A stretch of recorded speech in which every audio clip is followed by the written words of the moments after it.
Lau kuntu amiran ahadan ala ayyasjuda ala ahadin. Kalaulah boleh aku memerintahkan manusia sujud kepada manusia, maka pastilah aku perintahkan istri sujud kepada suami. Tapi karena tak boleh bersujud, maka jangan kalian sujud. Andai boleh, aku perintahkan. Suami yang bagaimana? Nah, ini jangan melayang dulu. Suami yang mengikuti aturan Allah dan Rasul. Ini suami yang salat subuh jam 7.30 minta patuh. Ente mesti patuh sama abang. Surgamu di bawah tapak kakimu. Kata siapa? Suami yang membimbing istri. Makan, pakai, tempat tinggal, pendidikan, perhatian. Makan sudah kasih? Sudah. Sesuai dengan standar kemampuan kita.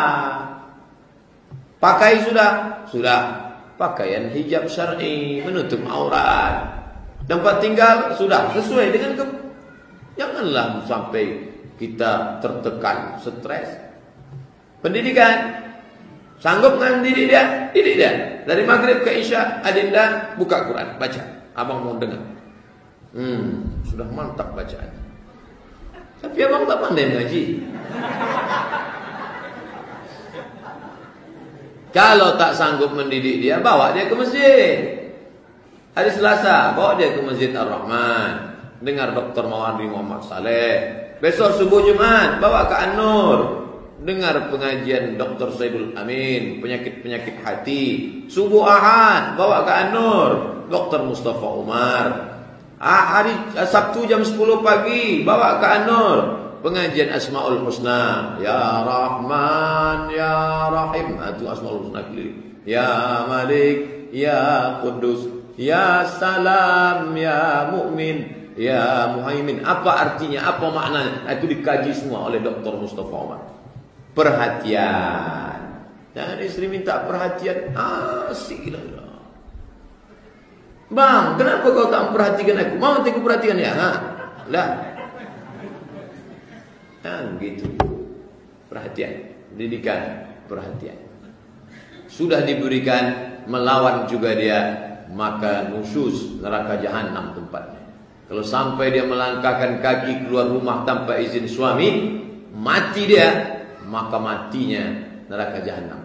Man mata ayyuma mra'atin, setiap perempuan mati meninggal dunia, wa zawjuha radin anha, suaminya dalam keadaan ridha kepadanya, maka surgalah baginya. Sebaliknya kata Nabi SAW, huwa jannatuki wa naruki, suamimu adalah surgamu dan nerakamu. Kau bisa masuk surga karena suamimu, kau bisa masuk neraka karena suamimu. Tapi suami yang taat, suami yang mengingatkan bapak, mengingatkan ibu tentang puasa sudah diqadha apa belum, suami yang membangunkan ibu di tengah malam mengajak tahajud, suami yang memperhatikan aurat, kenapa tak pakai baju kurung, kenapa tak jilbab panjang. Begitu. Jadi bukan asal mengambil nama suami saja. Tolong ceritakan beberapa peristiwa yang dilihat Rasulullah di neraka ketika Mi'raj. Akibat dosa apa saja mereka? Saya sudah bahas Isra Mi'raj dari A sampai Z. Berapa lama? 2,5 jam. Di Masjid Raudatus Shalihin. Pakai infocus. Malam itu saya azam, saya mau bahas dari A sampai Z. Saya minta masjid siapkan infocus. Tinggal buka saja www.youtube.com Somad Isra Mi'raj, enter, download gratis, dengarkan sama anak istri, buat nonton bareng 2,5 jam, kalah Real Madrid PS Barcelona. Di antara yang dilihatnya apa Pak Ustaz?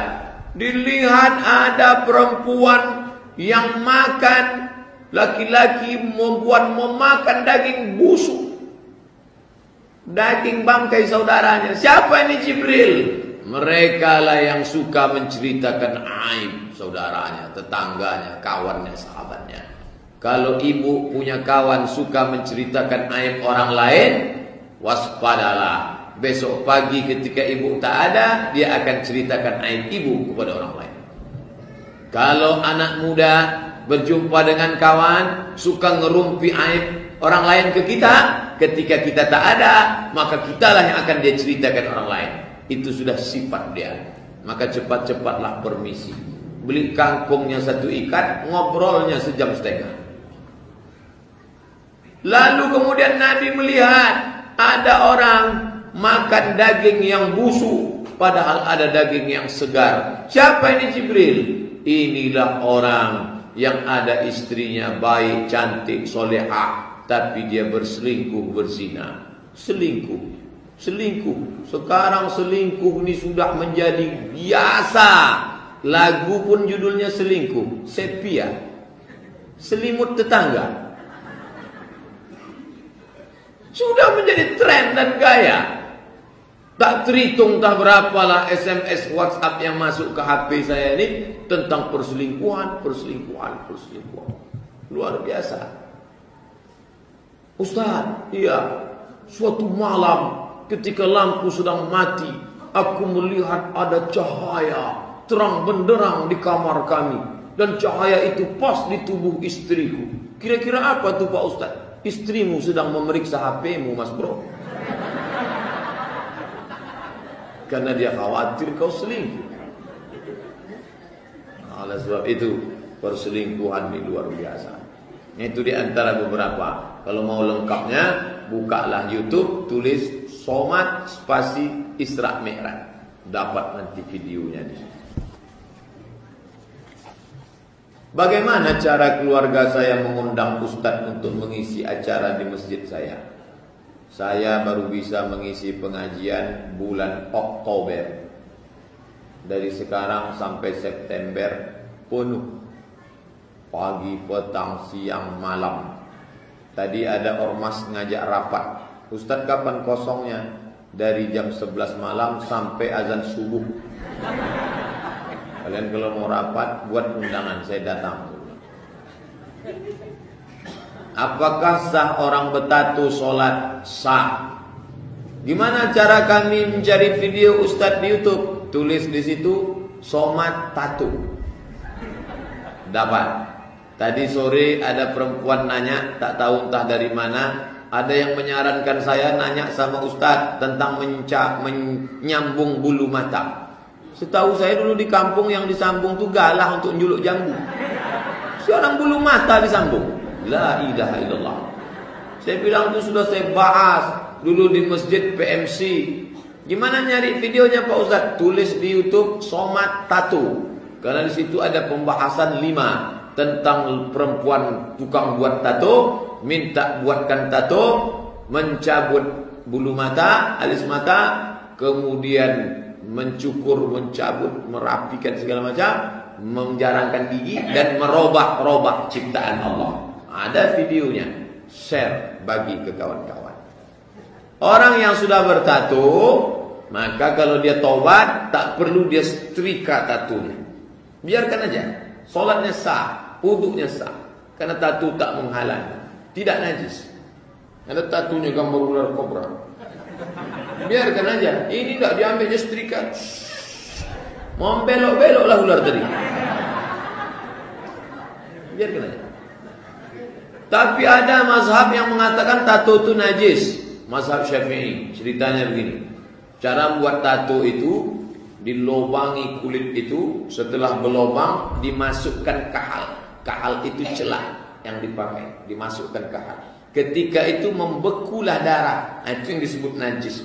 Adapun setelah bersih dia tak perlu, biarkan saja. Jadi kalau ada preman masuk jadi imam bertatu, biar aja.